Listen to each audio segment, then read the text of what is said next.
एक ही पेड़ में बैगन और टमाटर, एक ही किसानी और किसान धीरे धीरे ख़त्म होता जा रहा है। जो नौजवान है वो कहीं ना कहीं किसान खेती की तरफ उनका ध्यान ही नहीं जा रहा है। नमस्कार दोस्तों, आज है 31वां बाल विज्ञान कांग्रेस समारोह। उसके उपलक्ष्य में मिर्ज़ापुर में 37 जिलों के बच्चे आए हैं और मेरे पीछे देख सकते हैं ICAR जो कि कृषि अनुसंधान केंद्र भी है और जो है किसानों के लिए बहुत अच्छे फसल लेके आती है, नए बीज लेके आती है, नई टेक्नोलॉजी लेके आती है। तो यहाँ जो चर्चा का विषय है वो मैं आपको दिखा दूँ। ये देख सकते हैं आप, एक ही पेड़ में बैगन और टमाटर एक ही पेड़ में है। तो जो इनके एक्सपर्ट हैं हम उनसे बात करते हैं कि ऐसा कैसे हो सकता है। और यहाँ पे देख सकते हैं तमाम प्रकार के सब्जियाँ रखी हुई हैं। यहाँ से ये कनेऊ इसको बोलते हैं, ये पहले तालाब में होती थी।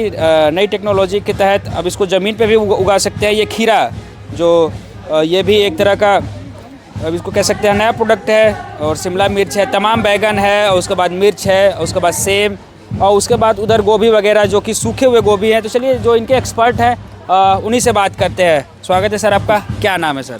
डॉक्टर आत्मानंद त्रिपाठी। मैं वैज्ञानिक हूँ पौध रोग शास्त्र में, और मेरा जो संस्थान जैसा भी आपने कहा भारतीय सब्जी अनुसंधान संस्थान वाराणसी। और सर किसानों के लिए आपकी संस्था क्या करती है? जैसे नए आपने बीज लेके यहाँ पे लाए हुए हैं और सबसे चर्चा का जो विषय बना हुआ है बैगन और टमाटो एक में ही है। तो सबसे पहले तो हम बात करेंगे यहाँ से कि ये सब चीज़ें जो है थोड़ा सा, और ये सब सर सूखी चीज़ें हैं, क्या ऐसे मार्केट में अवेलेबल हो सकता है कि सूखी गोभी? बिल्कुल हो सकता है। ऐसा है सर कि अभी हम इसका प्रशिक्षण दे रहे हैं। ठीक, प्रशिक्षण इसका हम दे रहे हैं। तो क्या करें, किसान इसका प्रशिक्षण ले लें, है ना। जब सीजन में गोभी का उत्पादन होता है, टमाटर का उत्पादन होता है और ज़्यादा उत्पादन हो जाता है तो उसका प्रसंस्करण कर लें। इसके लिए बहुत बड़ी बड़ी मशीनों की जरूरत नहीं पड़ती। थोड़ा सा ज्ञान विज्ञान चाहिए, प्रशिक्षण चाहिए, तो अपने घरों में इसको कर सकते हैं, सुखा कर रख सकते हैं। और जब सीजन नहीं है उस समय उपलब्ध हो सकता है सर। इसका बाजार में दाम भी अच्छा मिल सकता है सर, क्योंकि जब सीजन रहता है तो एक ही साथ टमाटर आ जाता है, फिर उसका दाम नहीं मिलता। यदि हम इस तरह से कुछ प्रोडक्ट बना लें जिसको मटर को हमेशा 24 महीने यूज करते हैं, ऐसे सर इसका भी है। इसको भी आप बना लिए हैं, इसको 1 साल तक आराम से यूज कर सकते हैं, कोई आपको दिक्कत नहीं है। जैसे अभी सीजन आ गया, जनवरी फरवरी मार्च में गोभी मिलेगी पर्याप्त मात्रा में, तो इसको अपना कर लिया। अभी फिर जब उधर वाला सीजन आता है, मई जून जुलाई अगस्त सितंबर तक चलती रहेगी, क्योंकि मई जून में देखिए गोभी बहुत महंगी हो जाती है, सब लोग खरीद भी नहीं पाते थे। इस तरह से हम थोड़ा सा कर लें तो उपलब्धता भी बना सकते हैं, साल भर किसानों को कुछ न कुछ आय का रूप भी हो जाएगा। तो इस तरीके से अच्छा यही नहीं सर, और भी काम कर रहे हैं हम लोग। करेला का चिप्स भी बना रहे हैं, भिंडी का देखिए जिससे सूखी भिंडी है, हाँ, हम इसको भी बना के रख रहे हैं। जब चाहे तब आप इसको ready to use, ready to serve, खाने को तैयार, पकाने को तैयार सर। खोलिए, फ्राई करिए। इसके लिए किसानों को क्या करना होगा सर? कैसे सीख सकते हैं किसान? सर आकर के ट्रेनिंग ले सकते हैं, प्रशिक्षण ले सकते हैं। कितने दिन की हो सकती है ट्रेनिंग? सर अब ये आएंगे तो उसमें ये करना है कि ग्रुप को कौन सी ट्रेनिंग चाहिए, किस सीजन में क्या चाहिए, हम प्लान करते हैं और उसको करके देते हैं सर। सर इसमें किसानों का कुछ बेसिक खर्चा वगैरह कुछ लगता है या आपकी संस्था उसको संभाल लेगी?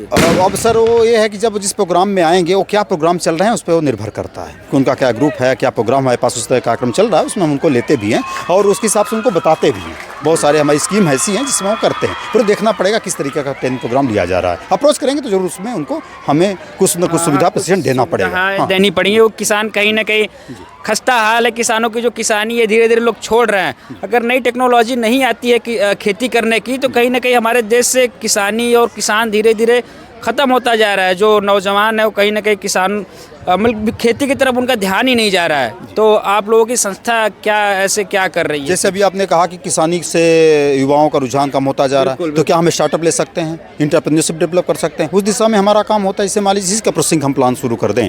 चाहे अभी बात हो रही थी टमाटर का, इसी तरह से हम बात कर रहे थे मोरिंगा का, तो बहुत सारी चीज़ें हम शुरू कर दें यदि, तो ये भी बहुत बढ़िया स्टार्टअप लगाया जा सकता है। ऐसी सर क्या मदद कर सकते हैं जो युवा हैं हमारे, उनको एग्रीकल्चर में हम लोग आकर्षित करने के लिए सब्जियों का बीज उत्पादन की विधा बता सकते हैं। वो सब्जियों का बीज उत्पादन शुरू कर सकते हैं, जैसे सब्जी मटर का बीज उत्पादन कर सकते हैं, इससे लोग कुकुरबिट्स जो सब्जियां उनका कर सकते हैं, टमाटर है, बैगन है, मिर्च है, इसका बीज उत्पादन कर सकते हैं, उसका एक बाजार बना सकते हैं, उससे उनको आमदनी मिल सकती है। तो ऐसे बहुत सारे आयाम हैं जिनके बारे में हम अपने किसानों को प्रशिक्षित कर सकते हैं और समय समय पर वो हमारा संस्थान से प्रशिक्षण ले सकते हैं और अपनी आमदनी को बढ़ा सकते हैं, किसानों को आमदनी बढ़ाने में काम कर सकते हैं। क्योंकि आपने सही कहा कि खाने की जरूरत तो पड़ेगी, भोजन की जरूरत तो पड़ेगी, उससे किसान चीज़ें आप कुछ भी मोबाइल यूज कर लो, जहाज यूज कर लो, ट्रेन कुछ भी, लेकिन बिना पेट के तो नहीं चल सकता। बस बदलाव ये लाना है जो आपने कहा कि थोड़ा सा वैज्ञानिकता के दृष्टिकोण से काम करना है, तकनीक ज्ञान को हमको अपने समावेशित करना है। किसान का अभी भी काम हार्ड है। वही आप कहीं और देखो, कोई सरकारी जॉब पकड़ लेता है तो उनके काम आसान हो जाते हैं, सिस्टम पे बैठ के काम कर लेता है। तो ऐसा ही कुछ सिस्टम होना चाहिए किसानों के लिए कि उनका किसान जो काम है इतना आसान हो जाए कि जैसे एक टीचर बैठ के खड़े होके स्कूल में पढ़ा लेता है, उस तरीके के इतना आसान हो जाए कि लोगों का मन लगे। कहीं ना कहीं किसान ऐसा नहीं कि लॉस वाली चीज़ें हैं, मेहनत इतना ज़्यादा है कि लोग उससे भाग रहे हैं और आसान काम ढूंढ रहे हैं आराम देने के लिए। तो इन सब चीज़ों पे ध्यान, जैसे अभी आपने कहा मशरूम बहुत अच्छा उत्पादन हो सकता है, मशरूम का उत्पादन कर सकते हैं कम समय में, कम क्षेत्र में ज़्यादा पैसा कमा सकते हैं। ये बहुत अच्छी विधा हो सकती है और इतना पैसा कमा सकते हैं कोई बिजनेस नहीं दे सकता। तो इस तरह से जो नए नए कुछ हमारे खेती के तौर तरीके हैं और ऐसी फसलें हैं उसको अभी हम करें तो किसान उसमें लाभ ले सकते हैं। ऐसे मधुमक्खी पालन की हम बात कर सकते हैं। मधुमक्खी पालन भी एक बहुत बढ़िया उद्यम है, बहुत बढ़िया है, उसको भी करना चाहिए, उसकी ज़रूरत भी है। वो एक आयुर्वेद में तो देखिए उसको औषधि भी कहा गया है और हमको अपने खाने में उसको समावेशित करना चाहिए। तो बहुत सारा ऐसा है कि तकनीकी ज्ञान को साथ में लेकर के हम ये जो हमारी किसानी है इसको हम व्यावसायिक दृष्टिकोण से लाभप्रद बना सकते हैं। किसानों का इसके प्रति आकर्षण भी बढ़ा सकते हैं। बहुत सारे स्टार्टअप के प्रोग्राम से उसमें इन्वॉल्व हो सकते हैं, कर सकते हैं। बस वही है कि थोड़ा सा सोच में बदलाव ला करके वैज्ञानिकता को जोड़ना होगा और व्यावसायिक दृष्टिकोण को भी इसमें समावेशित करना होगा। उस हिसाब से हमें खेती करना होगा, जरूर इसका हमें फायदा होगा और किसान इससे लाभान्वित होंगे। और जैसा अभी आपने बात और कही कि अभी बीज उत्पादन की हमने बात कर दी, वो सब हम काम कर ही सकते हैं। साथ में आप देख रहे हैं सीजन में, बिना सीजन में, प्रोटेक्टेड में बहुत कुछ कर सकते हैं, हो सकता है।